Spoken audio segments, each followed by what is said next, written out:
Ladies and gentlemen, this is reaction. This is Miscellaneous Anansi wins stories. Well, the channel is Sarcastic production. Spider-Man has a character design that's hard to pin down because mythological narratives refuse to consistently agree if you look more like a spider or more like a man.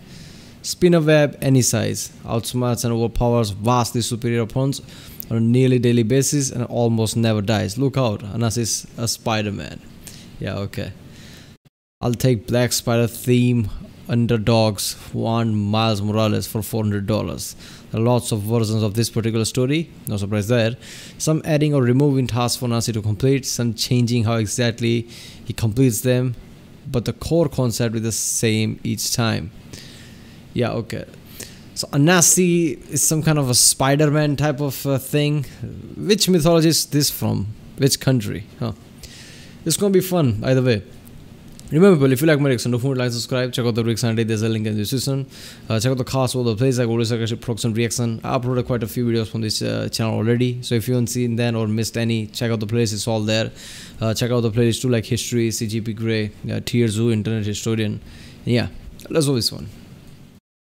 Anansi is a pretty well-known god, all things considered. He originates with the Asante people in modern-day Ghana, and a lot of his folktales were carried to the New World through, well, the same way a lot of people from West Africa were. Anansi's a trickster spirit, a small, fragile spider who habitually thwarts vastly more powerful enemies and accomplishes great feats through cunning alone, no strength required. His motivations are almost always selfish, and he's pretty morally neutral. Boredom, laziness, funsies, the existential terror of death.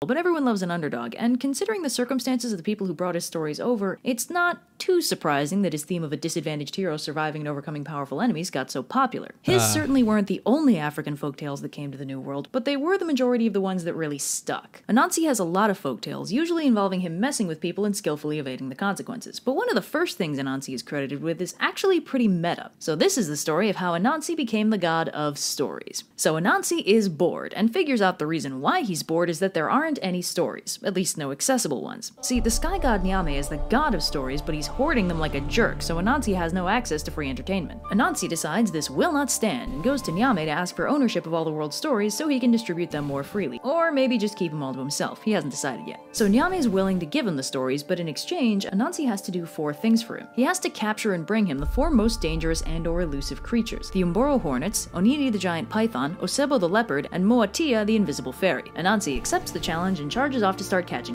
Wait a minute, hornet, python. This all makes sense, but fairy, damn. To start with, Anansi grabs 2 gourds, fills one with water, and dumps it all over the hornet's nest. Then he starts yelling about how it's raining and they'd better get to safety if they don't want to get drowned. The hornets make a beeline. Oh, I guess beeline. Yeah, I guess hornets, understand human words and actually communicate.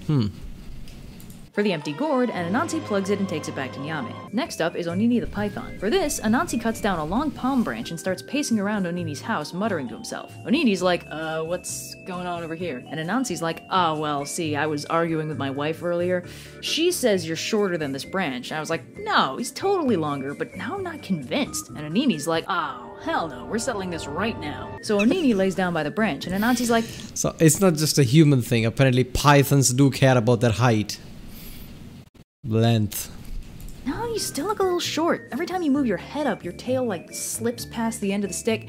Tell you what, how about I tie you to the stick so we can know for sure? And Onini's like, that sounds like a great plan. So Anansi webs into the branch and carries him back to Nyame. For Osebo the leopard, Anansi digs a big hole and covers it with sticks and leaves, which sounds incredibly tropey and obvious until you remember. You know what I feel like for an African myth? This is a bit dangerous one.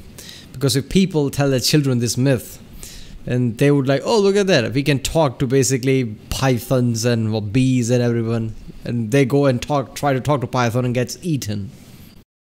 Nyame has a monopoly on stories and the tropes thereof, and therefore Osebo is highly unlikely to be familiar. You don't need to eat the roadrunner, just use those Acme funds to order pizza. Yeah, but you know, pizza shops do not deliver to coyotes, so there you go. Familiar with even the obvious classics. So Osebo falls in the hole. Anansi comes over like, need a hand, buddy? And ties down a nearby willow tree, then spins a rope and attaches it to the treetop. He lowers the web into the hole, and when Osebo ties it to his tail, Anansi cuts the webs holding the willow tree down so the whole thing springs back upright. Osebo gets all tangled up in the web, and Anansi carries him up to Nyame. For the last task, Anansi carves a little puppet dude out of wood and covers it in gum. Then he makes this sweet yam paste, puts it in a little dish, and puts it in the puppet dude's lap. Then he webs up the puppet and waits. Soon enough, Moatia pops up, lured in by the yam paste, and asks the puppet if she can have some. Anansi bobs the puppet's head a little bit, so Moatia digs in. When she's done, she's like, Thanks, little dude. I said thanks, asshole. and punches it. This gets her hand stuck. The next brilliant idea. Wait a minute, the story's main point is if the thing doesn't respond, this fairy or whatever gets pissed off and actually punches it. That's where the main story, you know, hangs on. Otherwise, this fairy would be like, that's odd. It would have just flown away. The whole trap would have fallen apart. So the whole trap is based on that the fairy's gonna get pissed off and punch the thing. Idea is to kick it. This gets her foot stuck. So after thoroughly tar-babying herself, Moatia is well and truly stuck, and Anansi takes the whole mess back up to Nyame and claims all the world's stories for his own. When I went out this morning. Other well-known Anansi exploits include stealing tigers' testicles. Stealing is the wrong word, isn't it? Yeah, I don't think the stealing should be there. It's pretty gruesome word should be there, but yeah, okay. That's just effed up. I'm glad she didn't cover that. Physically escaping death by clinging to the ceiling. Or like a cat, how they show in Tom and Jerry or something. That's something. Actually dying in one of the tar baby story. Okay. Spin, spider, spin, just On the divine alignment chart, Anansi is a solid chaotic neutral. Yeah. as the day was dawning. Spin, spider, spin. If you want to see Anansi in his most pissed off, no nonsense characterization, watch American Gasp episode 2. Wait a minute, I watched episode 2 of season 1. There's Anansi. I can't remember that. Huh? I saw a That show is really good about giving excellent monologues to great actors and letting them show off on camera. Yeah, the actors are great, sure, but I didn't know, the American Gods is good in mythological front. Apparently, Red likes it, so it has to be good, right? I have to give another go. I think I watched first season. After that, I stopped watching. I guess I didn't watch season 2. tiny spider, his pretty web begins. In the Americas, Anansi was hybridized with trickster hair figures from West to Central Africa to produce the composite figure of Brer Rabbit, which is funny because in his original stories, Anansi sometimes clashes with a Danko, the trickster hare. For some reason, America kind of mashed all his imported trickster together. Yeah, I mean, you can kind of see that, right?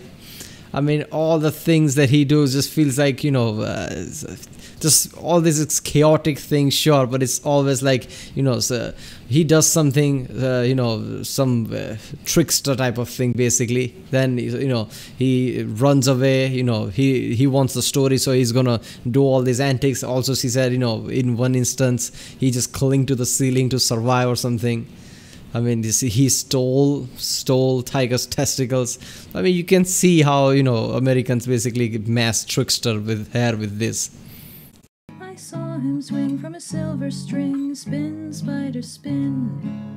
That's his idea. Explore how Looney Tunes draws on American folklore characters. The trickster hare, the malevolent yet hapless coyote, and then look up the design process to see if those parallels were at all intentional or just crazy coincidence. Yeah, I mean, I don't, I highly doubt those were coincidence. I think that was intentional. I highly doubt those were coincidental. Because it's, yeah. Yeah, there you go. Damn. I mean, I like this, I've never, I don't think I've reacted to any African, any mythology. So Anansi is the first one, I think. I'm pretty sure, right? Yeah. But this was damn fun, man. I hope, she covers more like this or more Anansi stories. I mean, there has to be lots of them. So yeah, why not Tiger 1 too? even though it would be a bit fucked up, but it would be fun to see how Red covers it. So yeah. Alright people, that was Anansi wins stories. If you like my Rick don't forget to subscribe. Check out the Rick Sunday, there's a link in the description.